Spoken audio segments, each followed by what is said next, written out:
Hello दोस्तों, स्वागत है मेरे यूट्यूब चैनल इलेक्ट्रिकल हब में। दोस्तों, अगर आप पीसीबी रिपेयरिंग का काम सीखना चाहते हैं तो वीडियो में बने रहना, क्योंकि यहाँ पे मैं स्टेप बाय स्टेप या कुछ स्टेप ऐसे बताऊंगा जिससे आप पीसीबी रिपेयरिंग काम को सीखने के लिए स्टार्ट कर सकते हैं। तो यहाँ पे वीडियो थोड़ा लंबी हो सकती है और इसको स्किप मत करना, क्योंकि मैं यहाँ पे बहुत ही इम्पोर्टेंट बताऊँगा। अगर आपने ये स्टेप फॉलो कर लिए तो यहाँ पर आप जो भी पीसीबी हमारी होती है उसको रिपेयर करना सीख सकते हैं। और मैं यहाँ पर आपको ये भी बता दूँ कि अगर आप ये वीडियो कंप्लीट देखते हैं तो यहाँ पे आप 30% मैक्सिमम यहाँ पे पीसीबी रिपेयरिंग सीख जाएंगे। तो यहाँ पे सिंपली देख सकते हैं, पीसीबी रिपेयर करने के लिए आपको यहाँ पे जो भी स्क्रैप में पीसीबी होती हैं, चाहे आपके पास हो या इलेक्ट्रॉनिक शॉप में जाकर के आप स्क्रैप की पीसीबियाँ ले लेना, ताकि आपको वहाँ पे सीखने के लिए, समझने के लिए काफ़ी आसानी होगी। तो यहाँ पे ये देख सकते हैं। और मैं आपको बता देता हूँ, अगर आप मेरे चैनल में फर्स्ट बार आए हैं तो चैनल को सब्सक्राइब कर देना, और वीडियो अगर आपको अंत तक देखने के बाद पसंद आती है तो लाइक भी ज़रूर करना। और वीडियो से रिलेटेड कोई अगर आपको जानकारी चाहिए तो मुझसे कमेंट कर सकते हैं, मैं उसका रिप्लाई कर दूंगा। तो यहाँ पे सिंपली क्या करना है, आप ज़्यादातर ये जो अप्लायंस होते हैं उन सब में क्या होती है, एक पीसीबी होती है। ज़्यादातरों में आपको कोई सा भी अप्लायंस ले लें उसमें आपको पीसीबी देखने को मिलेगी। और इसको रिपेयर करने के मैं यहाँ पे ईजी टिप्स बताऊँगा, उसको अगर आप फॉलो करते हुए जाते हैं तो इसी वीडियो के माध्यम से, अगर आप कुछ नहीं आता है, कुछ नहीं समझ में आता है, तो 30% यहाँ पे पीसीबी रिपेयरिंग सीख जाएंगे। तो इसलिए वीडियो में बने रहें। तो यहाँ पे पहला स्टेप तो यही है कि आपको पीसीबी की यहाँ पे ले लेनी है, यानी व्यवस्था करनी है। और मैं स्टार्टिंग में ये भी बताऊंगा आपको, जब भी आप पीसीबी ढूंढे तो वहाँ पे ऐसी पीसीबी का सुनिश्चित करना कि उसमें कंपोनेंट बहुत ही कम हो। जैसे सपोज करो ये एक पीसीबी है, यहाँ पे कंपोनेंट काफ़ी ज़्यादा हैं। ये भी एक पीसीबी है, इसमें कंपोनेंट और भी ज़्यादा हैं। और यहाँ पे मुझे एक पीसीबी ये दिख रही है, इस पर कंपोनेंट बहुत ही कम मुझे दिख रहे हैं, यहाँ पे देख सकते हैं। और यहाँ पे भी एक पीसीबी है, इसमें भी कंपोनेंट काफ़ी ज़्यादा हैं। तो आपको स्टार्टिंग में क्या करना है, एकदम कम कंपोनेंट के साथ में पीसीबी को लेना है। जैसे कि यहाँ पे एक ये पीसीबी है, ये पीसीबी है, तो इसमें देख सकते हैं कंपोनेंट बहुत कम तो नहीं, लेकिन फिर भी कम है। तो यहाँ पे अगर आप पीसीबी रिपेयरिंग सीख रहे हैं तो स्टार्टिंग में क्या करें कि उस पीसीबी को या उस पीसीबी में काम करना शुरू करें जिसमें कंपोनेंट बहुत ही कम होंगे, क्योंकि वहाँ पे कंपोनेंट कम होंगे तो आपको वहाँ पे रिपेयरिंग करने के लिए उन चीज़ों को चेक करना, उन चीज़ों को समझना और उन चीज़ों को रिप्लेस करना या उन चीज़ों को इकट्ठा करना, जो भी है वो सब बहुत ही आसानी से यहाँ पे हो जाएगा। तो सिंपली यहाँ पे देख सकते हैं, जैसे कि ये एक पीसीबी है। अब हम स्टेप बाय स्टेप यहाँ पे 2-3 स्टेप करेंगे। और यहाँ पे जो 30% मैंने बता रखा है कि इस वीडियो के देखने के बाद यहाँ पे पीसीबी रिपेयरिंग आपकी कंप्लीट हो जाएगी, तो इस पीसीबी के माध्यम से मैं वहाँ पे आपको समझाऊंगा। तो यहाँ पे देख सकते हैं, ये है मेरे पास पीसीबी। तो सबसे पहले एक पीसीबी ले लेना जिसमें कंपोनेंट कम हो। उसके बाद क्या करना है, स्टेप 1, हर एक पीसीबी में जितने भी कंपोनेंट लगे हैं उनके नाम को आप गूगल सर्च करें, यूट्यूब की हेल्प लें, कुछ भी करें, आपको हर एक कंपोनेंट का नाम पता होना चाहिए। सपोज करो ये क्या है, इसका नाम पता होना चाहिए, उसके बाद इसका नाम पता होना चाहिए, सिर्फ नाम पता होना चाहिए। स्टेप 1, यानी अगर मैं कहूँ 10% की तरफ को हम बढ़ेंगे तो यहाँ पे सिर्फ नाम ही पता होने चाहिए। ये क्या है, ये क्या है, ये क्या है, ये क्या है, ये क्या है, ये क्या है, ये क्या है, यहाँ पे ये लगे हैं, ये क्या है, इसे क्या कहते हैं और इसे क्या कहेंगे, ये क्या है, ये। तो आपको हर एक पीसीबी में नाम पता होना चाहिए, क्योंकि अगर आप पीसीबी रिपेयरिंग कर रहे हैं और वहाँ पर आपको नाम ही पता नहीं होंगे तो आप रिपेयर उसको कर ही नहीं सकते। तो इसलिए ज़्यादा से ज़्यादा कंपोनेंट के हमें नाम पता होने चाहिए कि ये क्या चीज़ है। अगर आप इतना कर लेते हैं तो आपकी जो 10% रिपेयरिंग है वहाँ पे ये हो जाती है। तो ये चीज़ ध्यान रखना, और आपको लग भी रहा होगा कि हाँ ये बहुत ज़रूरी है, क्योंकि सबसे पहले नाम पता होना चाहिए कि इसको हम कहते क्या हैं। तो आपकी वहाँ पे 10% कंप्लीट हो जाता है। तो यहाँ पे 10% जैसे ही आपका कंप्लीट हो जाएगा कि इसको हम कहते क्या हैं, अब चलते हैं अगले 10% की तरफ को। तो वहाँ पे क्या करना है, अब आपने दूसरे स्टेप में क्या करना है, ये काम क्या करता है और क्यों यहाँ पे लगा हुआ है।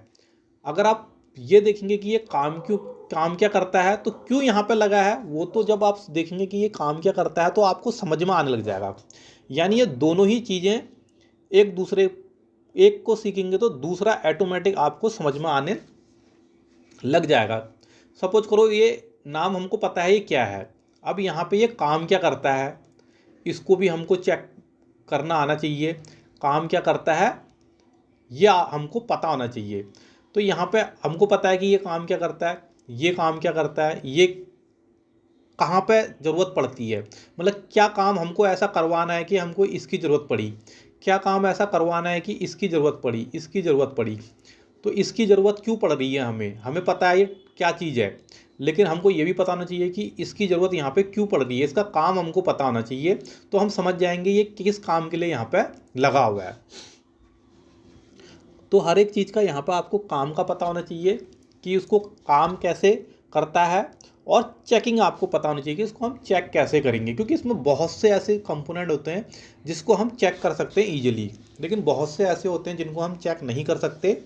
उनको डाटा शीट के थ्रू थोड़ा सा हम उसको पढ़ सकते हैं, और वहाँ पे अगर उसकी कोई मेजरमेंट गलत होती है तो हम उसको फॉल्टी मानते हैं, नहीं तो हम बहुत सी चीज़ों को चेक नहीं कर सकते। जैसे आईसियाँ होती हैं हमारी बहुत सी, यहाँ पे देख सकते हैं, अगर हम इसकी पिनों की डाटा शीट निकालेंगे और उसको हम चेक करेंगे, जो भी इसकी डेटा शीट है उसके अकॉर्डिंग अगर हमारा सब ओके है तो हम कहते हैं कि ये ओके है। लेकिन वहाँ पे कुछ अगर नहीं ओके आता है डाटा शीट के हिसाब से, ये फेलियर होती है, तो हम समझ जाते हैं कि फॉल्ट हमारा इसमें है, तो हम इसको सीधे रिप्लेस कर सकते हैं। लेकिन हम ज़्यादातर 2 लाख 3 लाख यानी 2 टांग 3 टांग की जितनी भी चीज़ें होती हैं उनको हम आसानी से चेक कर सकते हैं।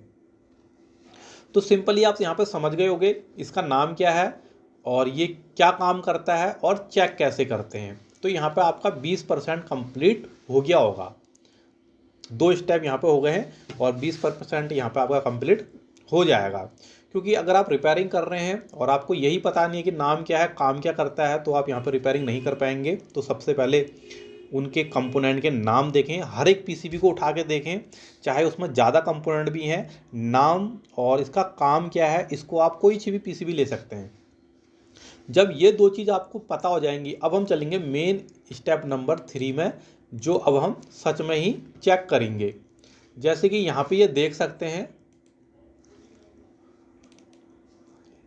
ये रही।